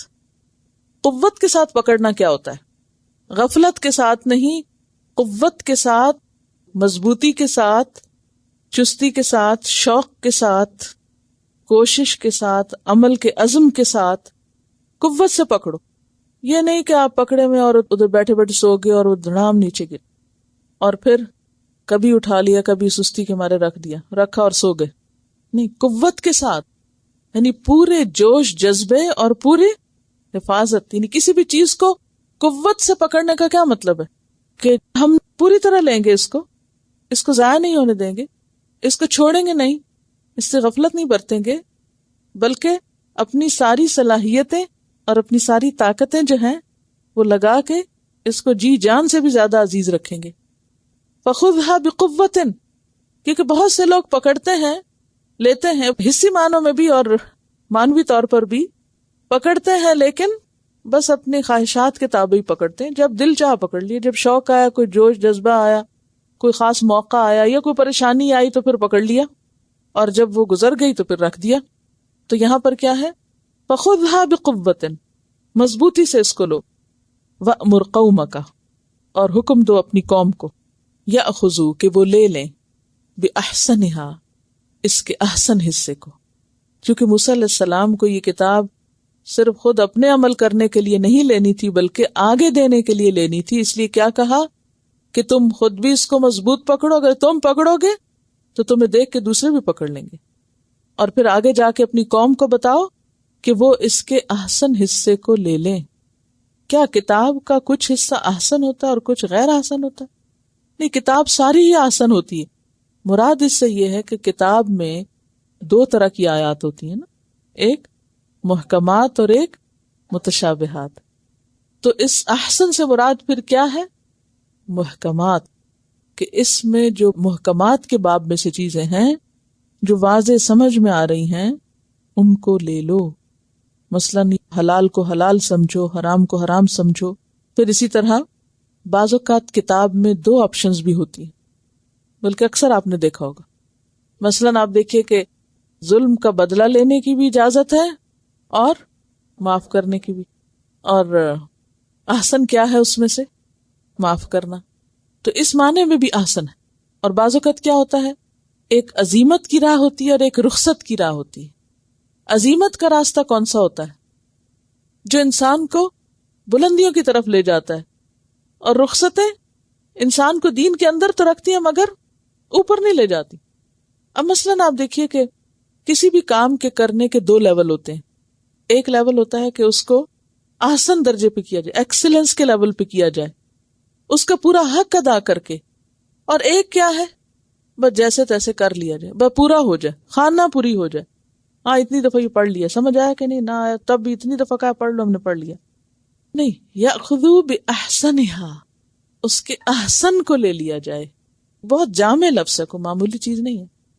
اچھا، بعض لوگ کیا کرتے ہیں، کتاب پڑھتے ہیں لیکن اس میں جو کرنے کے کام ہے ان پر نہیں توجہ کرتے. اس میں سے کیا لیتے ہیں؟ قرآن پاک میں اس کا بھی ذکر آیا، یبغونہا عوجا، غلط مطلب نکالتے ہیں اس میں سے، یا اس کی تحریف کر دیتے ہیں. یا جو کرنے کے کام ہے وہ تو نہیں لیں گے، اور جن چیزوں سے روکا گیا ان سے تو نہیں رکیں گے، بلکہ غیر ضروری بحثوں میں اور بحث برائے بحث کے طور پر قرآن کو استعمال کریں گے. اس رویے سے پرہیز کرنا چاہیے. یہ کتاب عمل کے لیے ہے، اور اس کو لینا اور اس میں سے بھی وہ چیزیں لینا کہ جو انسان کو محسنین میں شامل کر دیں، وہ زیادہ درست ہے. اچھا، کوئی بھی کام جب آپ نے کرنا تھا نا، تو صرف دین کا نہیں ہے، صرف قرآن کی تعلیم کا نہیں، عام دنیا کی تعلیم میں بھی کیا ہوتا ہے. ایک طالب علم وہ ہوتا ہے جو سارا سال پڑھتا ہے، ہر چیز پڑھتا ہے، ٹھیک ہے نا. اور ایک طالب علم ہوتا ہے وہ سلیکٹیو اسٹڈی کرتا ہے، کچھ پڑھ لیتا ہے اور کچھ چھوڑ دیتا ہے. تو دونوں میں فرق ہو جاتا ہے نا. اسی طرح آپ میں سے کچھ لوگ ایک ایک لفظ کا روٹ دیکھتے ہوں گے، واحد جمع دیکھتے ہوں گے، اور لفظ پہ غور کر کے آگے بڑھتے ہوں گے. اور کچھ لوگ کہتے ہیں کہ اچھا تم مجھے اپنی لسٹ دے دو اور اس میں سے میں بھی کچھ پڑھ لیتی ہوں. اچھا یہ مجھے مشکل لفظ لگ رہے، میرا خیال ہے یہ آئیں گے، چلو ادھر ادھر نشان لگا لو، چلو ایک نظر جلدی سے دیکھ لو. ہو سکتا ہے کہ یہ جو سیکنڈ کیٹیگری ہے یہ زیادہ اچھے نمبر لے لے، یہ نہیں، کبھی کبھی ہو جاتا ہے نا. اب یہ دنیا میں تو چلے ہو گیا، لیکن یہ ہمارا تو سارا عمل اللہ کے سامنے ہے کہ ہم اس کو کس درجے پہ لے رہے ہیں، احسان کے درجے پہ. کیونکہ احسان کا درجہ جو ہے وہ بہت اونچا درجہ ہے. تو یأخذوا بأحسنہا، اس کے احسن کو لیں، اس کے اخذ میں بھی، اس کے جذب میں بھی، اس پہ عمل کرنے کے اعتبار سے بھی، اور اس میں جو کرنے کے کام ہے اور وہ چیزیں جو انسان کو محسن بنائیں ان چیزوں کو لیں. دیکھیے کہ قرآن تو جو بھی پڑھتا ہے اس سے کچھ نہ کچھ لیتا ہی ہے نا. دنیا میں بے شمار لوگ قرآن پڑھتے ہیں لیکن ہر ایک اپنے ظرف کے مطابق لیتا ہے. کیا مطلب؟ کہ جتنا وہ برتن لے کے جاتا ہے اتنا ہی بھرتا ہے. جس نیت سے جاتا ہے، جس شوق سے جاتا ہے، جس جذبے سے جاتا ہے، جس ارادے سے جاتا ہے، وہ اسی کے مطابق ہی حصہ پاتا ہے. کچھ لوگ اس کو آگے بڑھ کے لیتے ہیں اور کچھ لوگ اس کو لینے میں پیچھے رہتے ہیں. اس کے بارے میں بھی ایک حدیث ہے، ابو سعید خدری کی روایت ہے کہ نبی صلی اللہ علیہ وسلم نے اپنے ساتھیوں میں پیچھے رہنا دیکھا. پیچھے رہنا کیا مطلب؟ پیچھے رہنا دیکھا، یہ صحیح مسلم کی حدیث ہے. یہ جو کتاب ہے نا قال رسول اللہ صلی اللہ علیہ وسلم، اس کی حدیث نمبر 20 ہے یہ، کہ رأى فی اصحابہ تأخرا، آپ نے اپنے صحابہ میں تأخر یعنی پیچھے پیچھے رہنا دیکھا. جیسے نماز کا وقت ہے تو اچھا بھی پڑھ لیتے ہیں، یعنی ڈھیل، سستی، لیٹر آن، کل کریں گے، پھر کر لیں گے. فقال لهم تقدموا، تو آپ نے ان سے فرمایا آگے آؤ. بعض اوقات ایسا ہوتا ہے نا جیسے نماز کے لیے صفیں بن رہی ہوتی ہیں، آگے جگہ خالی ہوتی ہے، لیکن لوگ تکلیف نہیں گوارا کرتے آگے جانے کی. عید کی نماز میں بھی دیکھا ہوگا، وہ جہاں کھڑے ہیں بس وہیں کھڑے ہیں، کیونکہ ہم نے اپنی جان نماز بھی بچھائی ہوئی ہے. یا میری دوست جو ساتھ کھڑی ہے اب اس کو چھوڑ کے کیسے آگے جائیں، مجھے تو یہیں کھڑے ہونا، چاہے صاف ٹوٹتی ٹوٹے. یا کوئی اور وجہ کہ اچھا آگے جائیں گے تو کراؤڈ میں پھنس جائیں گے، پیچھے پیچھے رہتے ہیں وہیں سے پڑھ کے جلدی سے نکل جائیں گے. یعنی پوری طرح ان نہیں ہوتے، ایک پاؤں اندر ایک بار، کہیں رنگ نہ چڑھ دے یہاں کا. تو آپ صلی اللہ علیہ وسلم نے اپنے صحابہ میں تاخر دیکھا، یعنی نیکی کے کاموں میں پیچھے رہنا دیکھا، یعنی کہ اس کو آگے بڑھ کے نہیں کیا. فقال لهم تقدموا، آپ نے فرمایا آگے بڑھو، آگے آؤ. فاتموا بی، میری اقتداء کرو، مجھے فالو کرو. یعنی آپ صلی اللہ علیہ وسلم تو ہر چیز میں آگے تھے، مجھے دیکھو، مجھے فالو کرو. وَلْيَأْتَمَّ بِكُمْ مَنْ بَعْدَكُمْ، اور جو تمہارے بعد آئیں گے وہ تمہیں دیکھیں، تمہاری اقتداء کریں، تمہاری پیروی کریں. کیونکہ صحابہ رول ماڈل تھے نا بعد کے لوگوں کے لیے بھی، انعمت علیہم میں سے تھے. پھر فرمایا لا یزال قوم یتأخرون، کچھ لوگ مسلسل پیچھے رہتے رہیں گے، پیچھے ہی رہیں گے. حتی یؤخرہم اللہ، یہاں تک کہ اللہ بھی ان کو پیچھے کر دے گا. یعنی اللہ تعالیٰ چانسز دیتا ہے آگے لانے کے، لیکن انسان ڈھیلا ڈھیلا سست پیچھے پیچھے پیچھے، اور پھر وہ پیچھے ہی رہ جائے گا. اور اس کو آپ عام روزمرہ زندگی میں بھی آزما کے دیکھ لیں. مثلاً ابھی اس کو کوئی بھی پرسنلی نہ لے کہ اپنے اوپر لے لیں. اگر آپ اس اگلے حصے میں بیٹھ کے سیکھیں تو آپ کو نہ دائیں نہ بائیں کوئی اور کچھ نظر نہیں آتا. لیکن اگر آپ نصف سے پیچھے چلے جائیں، وسط سے جاوزنا سے پیچھے چلے جائیں تو کیا ہوتا ہے، ایک دم سیناریو بدل جاتا ہے. کنسنٹریشن کے لیول میں لازماً فرق پڑتا ہے، کیونکہ پیچھے بیٹھ کے صرف کتاب یا استاد نہیں، دائیں بائیں اور بھی چیزیں نظر آ رہی ہیں.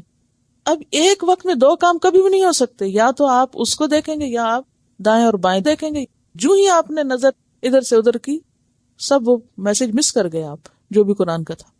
تو بات یہ ہے کہ جو لوگوں کو لیڈ کرنے والے ہوتے ہیں یا گائیڈ کرنے والے ہوتے ہیں وہ پیچھے نہیں رہ سکتے. پیچھے رہ کے آپ گائیڈ نہیں کر سکتے، لیڈر کو آگے آنا پڑتا ہے. تو اسی لیے آپ صلی اللہ علیہ وسلم نے صحابہ کرام کو خاص طور پر اس معاملے میں ٹرین کیا کہ آگے بڑھو. اور پھر یہاں آپ دیکھیے کہ موسیٰ علیہ السلام کو بھی کیا کہا گیا کہ آپ خود مضبوط پکڑیں، قوم کو دیں اور وہ اس کے اچھے حصے کو لیں، آگے بڑھیں، احسان کے درجے پہ لیں. سأریکم دار الفاسقین، ان قریب میں دکھاؤں گا تم کو فاسقوں کے گھر. تو یہاں فاسقین کون ہے؟ جو احسن کو چھوڑ کر جن چیزوں کے پیچھے نہیں جانا چاہیے ان کے پیچھے پڑ جائیں، یعنی اللہ کی حدود سے باہر نکل جائیں. فاسق کون ہوتا ہے؟ حدیں توڑنے والا. کیونکہ ہوتا پتہ کیا ہے، مثلاً اگر آپ نماز میں نفل چھوڑتے ہیں نا تو کچھ دن کے بعد سنتیں بھی چھوڑنے لگ جائیں گے. جب آپ سنتیں چھوڑتے ہیں تو کچھ دن کے بعد فرضوں میں بھی ڈھیلے پڑ جائیں گے. کیونکہ انسان ایک حال میں کبھی بھی نہیں رہتا. اگر وہ جد و جہد محنت کرتا ہے تو وہ اوپر جاتا ہے، آگے جاتا جاتا ہے. اور اگر وہ چھوڑ دیتا ہے، وہ ایفرٹ اور کوشش اور مشقت برداشت نہیں کرتا تو وہ نیچے آنے لگتا ہے. اور آتے آتے ایک دن ایسے کھڈ میں جاتا ہے کہ اس کو خود بھی پتہ نہیں چلتا وہ کہاں گر چکا ہے. تو اس لیے آپ صلی اللہ علیہ وسلم فرمایا تباہ ہو گیا وہ شخص جس کا آج اس کے کل سے بہتر نہیں. ہمیں تو مسلسل جد و جہد اور مسلسل ایفرٹ کی ضرورت ہے، انتھک محنت کی، حتیٰ کہ ہم اپنی منزل پہ جا پہنچے. بیٹھنے والی بات تو ہے ہی نہیں. دنیا آرام کے لیے تھوڑی بنی ہے کہ یہاں ہم ایک ایسی زندگی بسر کریں کہ ہاں بس ہم شاید ہمیشہ جینے آئیں، یا نہیں، ہم سب کام کے لیے آئیں. یا تو ہمیں آزما کے دیکھا جا رہا ہے ہم کرتے کیا ہیں.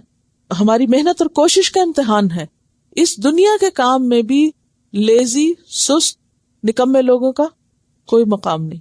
دین کے معاملے میں بھی سستی اور بزدلی اور کمزوری نقصان دہ ہے. آپ صلی اللہ علیہ وسلم یہ دعا مانگا کرتے تھے، اللہم انی اعوذ بک من الہم والحزن والعجز والکسل والجبن والبخل وغلبۃ الدین وقہر الرجال، کہ اے اللہ میں اپنے آپ کو تیرے حوالے کرتا ہوں، تیری پناہ میں دیتا ہوں. کس کس چیز سے بچنے کے لیے؟ من الہم، فکر سے. ہم کیا ہوتا ہے؟ ایسا غم جو بس بندے کو لگا رہے اور ہر وقت انسان کا دھیان ادھر ہی لگا رہے، اس کے پاس اس کا کوئی حل مسئلے کا ہے نہیں، بس غم کر کر کے کھا رہا ہے اپنے آپ کو. بیکار کا فکر جس میں آپ کے ہاتھ میں کچھ بھی نہیں ان حالات کو تبدیل کرنا. کچھ چیزیں ایسی ہوتی ہیں وہ صرف ایک وقت پر جا کے حل ہوتی ہیں، اس سے پہلے آپ جو مرضی کر لیں وہ حل نہیں ہو سکتی، کیونکہ یہ دنیا ہماری مرضی کے مطابق نہیں ہے. کہ ہم کوئی ایسا کام کریں کہ جلدی سے چابی لگائیں اور وہ کھل جائے دروازہ. تو کچھ چیزوں کے لیے ایک وقت مقرر ہوتا ہے. جو لوگ گارڈننگ کرتے ہیں ان کو اچھی طرح معلوم ہے کہ ایک کامیاب زندگی کے لیے لا آف فارم ایک مشہور اسٹیٹمنٹ ہے کہ ہر چیز میں آپ دیکھیں کہ فطرت کے لا آف فارم یعنی کھیت کا جو قانون یا اصول ہے وہ کام کرتا ہے. جیسے ایک پودا ہے اپنے وقت پہ اگتا ہے، اس سے پہلے نہیں اگتا، اس کے لیے خاص موسم چاہیے. اگر آج کل آپ پھول لگانا چاہیں کہ وہ بہت پسند ہے اور بہت گلومی ہو جائے گا تو نہیں لگیں گے پھول، کیونکہ موسم نہیں ہے ان کا، اس کا ایک موسم ہوتا ہے. پھر یہ کہ وہ ایک وقت کے مطابق بڑھتا ہے اور اس کے لیے بھی پھر موسم چاہیے. اگر وہ زیادہ گرم یا ٹھنڈا موسم ہو تو اس کی گروتھ جو ہے وہ مختلف ہو جائے گی. پھر ایک وقت پر اس کی کٹائی کرنی پڑتی ہے. اگر آپ کٹائی نہ کریں تو پھر بھی آپ اس سے کچھ حاصل نہیں کریں گے. تو وہ جتنے بھی مرحلے ہیں نا کھیتی باڑی کے، ان سب پہ آپ غور کریں. اس میں ایک صبر، ایک انتظار، ایک وقت مقرر کا جو فیکٹر ہے اور بہت سی اور چیزیں شامل ہیں. جب انسان ان چیزوں کی پابندی نہیں کرتا تو پھر مشکل اٹھاتا ہے، کیونکہ بہت سی چیزیں آپ تبدیل نہیں کر سکتے، آپ کو انتظار کرنا ہے. جیسے ایک کسان کو بیج ڈالنے کے بعد انتظار کرنا ہے، اور جب تک وہ پھل پکے نا، فصل پکے نا، آپ کاٹ نہیں سکتے. اگر آپ نے کاٹ دی تو کیا ہوگا؟ کچھ بھی آپ کے ہاتھ نہیں آئے گا سوائے جلانے کے چند تنکوں کے. ٹھیک ہے، تو اللہم انی اعوذ بک من الہم. کچھ ہم ایسے ہوتے ہیں جو انسان کو بیکار کر دیتے ہیں، تو ہم چھوڑ دیں اور اللہ سے دعا کریں. یعنی ہر انسان کی زندگی میں، اور اس سے کوئی بھی مستثنا نہیں، کوئی بھی نہیں اس زمین میں، کیونکہ آزمائش ہے سب کی. ہر انسان کی زندگی میں کوئی نہ کوئی غم ضرور ہوگا. کسی کو جا کے کھول لیں، کسی بادشاہ کو، کسی فقیر کو، کسی عالم کو، کسی جاہل کو، کسی امیر کو، غریب کو، کسی کو جا کے کھول لیں. ہر انسان کی زندگی میں کوئی نہ کوئی غم ایسا ہوگا، کوئی نہ کوئی اس کا مسئلہ ایسا ہوگا جس کے لیے وہ پریشان نظر آئے گا آپ کو. اب اس کا حل کیا ہے؟ انسان سارے کام چھوڑ کے صرف اس کے اوپر دھیان دے، اسی کے پیچھے لگ جائے. کچھ بھی نہیں ہوگا، جتنا مرضی آپ دھیان دیں اس پہ، اس کو انتظار کے خانے میں ڈال کے باقی کام کریں. تو اللہم انی اعوذ بک من الہم، اس کا علاج یہ ہے کہ اللہ سے مدد مانگے. اللہ اس ہم کو میں نے یہاں دفن کیا ہوا ہے، جب اس نے حل ہونا ہوگا ہو جائے گا. میں اپنی سے ایفرٹ کرتا ہوں اور باقی تیرے ہاتھ میں. والحزن، اور غم، دوسروں کا غم، اس کا اس کا اس کا، اگر اپنا نہیں کوئی اوروں کے لے کے بیٹھ گئے. اللہم انی اعوذ بک من الہم والحزن والعجز، اور عجز سے، عجز کیا ہوتا ہے؟ درماندگی، بیچارگی، کمزوری، کچھ کرنے کے قابل نہ ہونا. والکسل، سستی، لیزینس، نکما پن. سب اللہ نے صلاحیتیں دی، کچھ کرنا نہیں، بیٹھے سو رہے ہیں، اٹھ رہے ہیں، کھا رہے ہیں، پی رہے ہیں، ادھر ادھر، بس کوئی زندگی میں ایم نہیں، گول نہیں، مقصد نہیں، کچھ نہیں، وہ گزر رہی ہے جیسے گزر رہی. اس سے بھی پناہ مانگی. والکسل، اور پھر والجبن، بزدلی. کس کو کہتے ہیں بزدلی؟ کم ہمت، یعنی کہ آپ فیس نہ کر سکیں کسی کو. بزدل ہو جانا، نہیں جسے عام طور پہ کہتے ہیں نا کانفیڈنس کا ختم ہو جانا.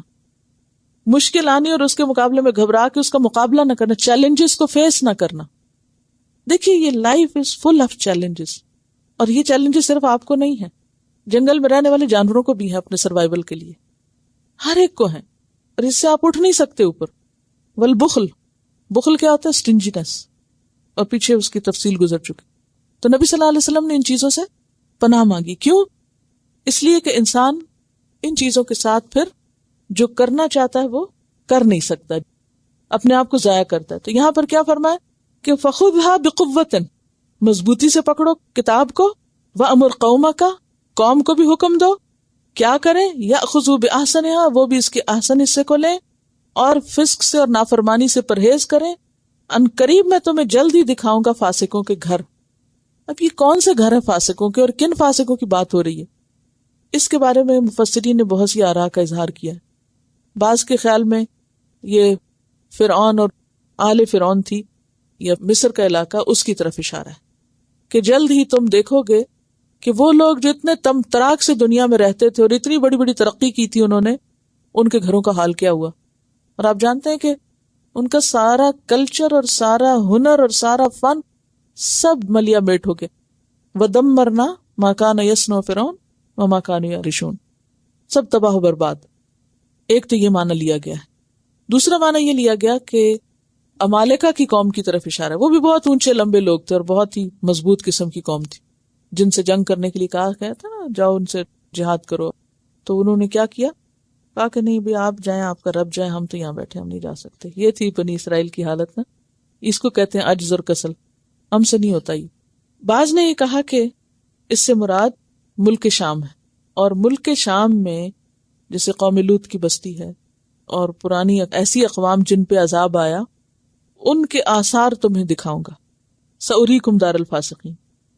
اور بعض نے کہا کہ اس سے مراد آخرت کا گھر ہے، یعنی آخرت میں جا کے پتہ چل جائے گا کہ اللہ کے نافرمان کیا کرتے تھے، ان کا انجام کیا۔ وآخر دعوانا ان الحمد للہ رب العالمین۔ سبحانک اللہم وبحمدک نشہد ان لا الہ الا انت نستغفرک ونتوب الیک۔ السلام علیکم ورحمۃ اللہ وبرکاتہ۔